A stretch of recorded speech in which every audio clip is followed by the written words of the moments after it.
Então, boa noite, pessoal. Boa noite. Como estão? Pós-carnaval. Hoje, o segundo dia do ano. Bem cansada, que eu brinquei. Muito bem. Parabéns. Muito bom. Eu gosto de carnaval. Muito bem. Uma festa popular, exatamente. Perfeito, pessoal. Então, hoje, quinta-feira, né? Nós vamos fazer a leitura desse livro aqui. Sempre gosto de mostrar para as pessoas terem fixar, né? Shodoka, o canto do Satori imediato, né? O texto sagrado essencial do Zen. É muito lindo, ó. O canto do Satori imediato. Aos poucos a gente vai entender. Esse não entender não é o mais apropriado, mas a gente vai se tocar o que é o Satori, né? A expressão Shodoka, ela significa o seguinte, né? Sho, C-H-O, significa S-H-O, significa experimentado, certificado. E também pode significar Satori, né? A palavra do significa caminho, né? Significa verdadeiro, significa vida universal. E a palavra ka, né? Essa expressão ka significa canto, né? Então, é o que significa a palavrinha Shodoka, certo? O trecho de hoje está lá na página 50. É o 11º verso. O título desse verso é Sentado diante da parede. Nada pedia aos outros.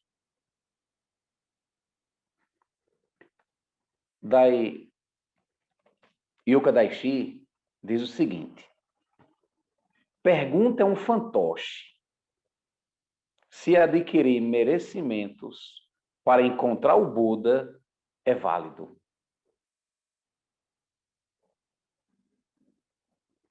Pergunte a um fantoche se adquirir merecimentos para encontrar o Buda é válido. Bem zen.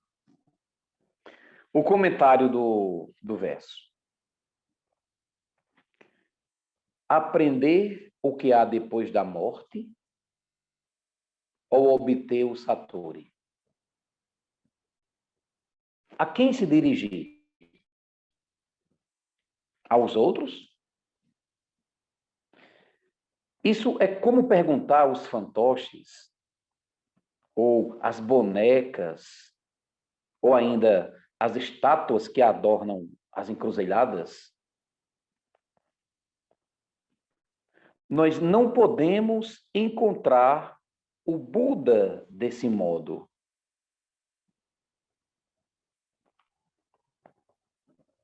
Pela prática do Zazen, podemos realizar Buda, podemos realizar o estado Buda, podemos tornar-nos Buda.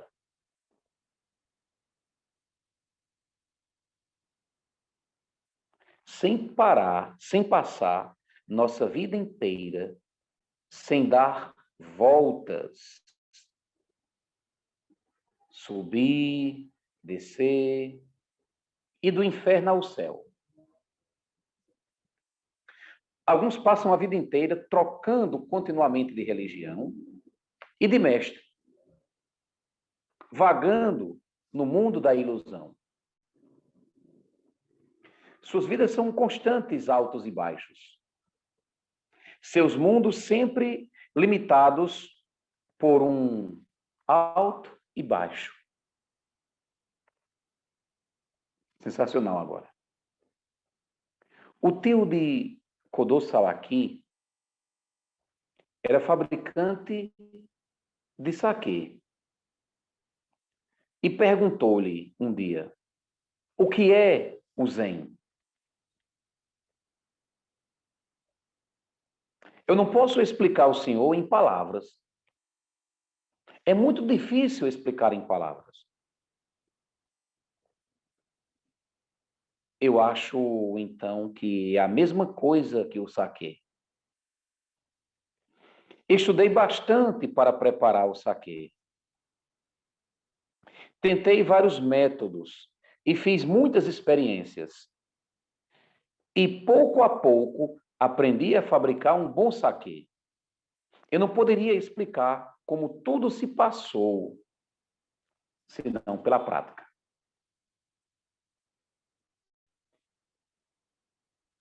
Lindo demais. Se não tem a experiência de uma coisa, os livros não bastam para explicá-la. Se não se tem a experiência de uma coisa, os livros não bastam para explicá-la. O mesmo se dá com o Zen. Estudá-lo pelos livros significa dar voltas em torno dele.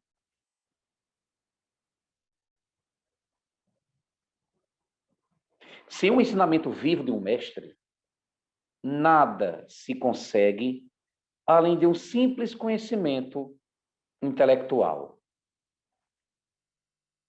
Junto de um mestre, aprendemos com o nosso corpo e com o nosso espírito. Sem a prática, mesmo a busca mais intensa do Buda não pode ter êxito.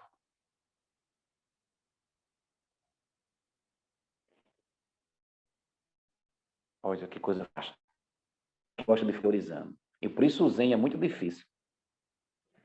Se não se tem a experiência de uma coisa, os livros não bastam para explicá-la. Continuemos. No Soto Zen, diferentemente do Rinzai, que é outra escola, Zen também, não se faz o Zazen voltado para o centro do dojo, mas voltado para a parede. Na verdadeira tradição do Soto, também não se deve chamar um mestre e perguntar-lhes coisas. Também o mestre é um muro de pedra. Não se deve chamar um mestre e perguntar-lhes coisas. O mestre também é um muro de pedras. Isso é muito bonito, porque o Zen e essa percepção de evitar o falatório, de evitar as explicações, analisar as coisas puramente de forma racional, lógica, cartesiana, essa forma que o Zen faz, né, de não tentar ir por esse caminho, de não ir por esse caminho, isso vem com um monge chamado Daikan Eno, né? Um monge chinês chamado Daikan Eno, que ele dizia que o praticante deve ter a experiência e não o conhecimento puramente intelectual, para não se perder só em palavras. O próprio Buda já dizia isso também. Às vezes chegavam perto do Buda e perguntavam alguma coisa, ele simplesmente ficava na dele. O cara dava volta e ficava na dele. Quando essa pessoa saía, às vezes Ananda perguntava: mas mestre, por que você não disse nada? Aí o Buda falava: é porque tal pessoa queria só uma teoria. Pessoal, teoria sem prática não resolve nada. O Zen é prática. Tanto é que a gente fala prática é iluminação. Iluminação é prática.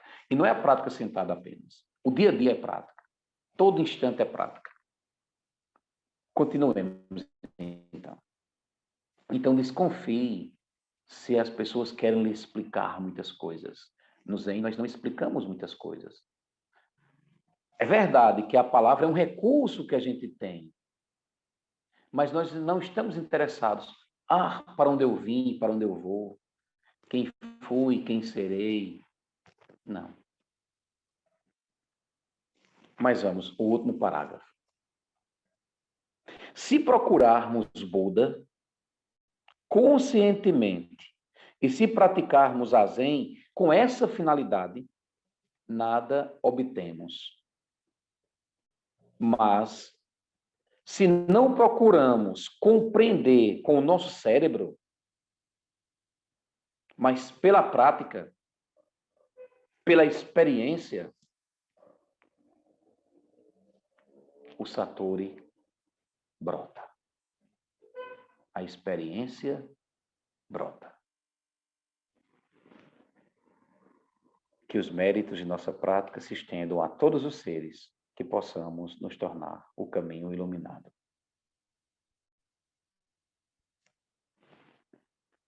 Então, uma boa noite, pessoal. Boas reflexões. Obrigado por mais esse momento de prática. Até mais, pessoal. Tchau, tchau.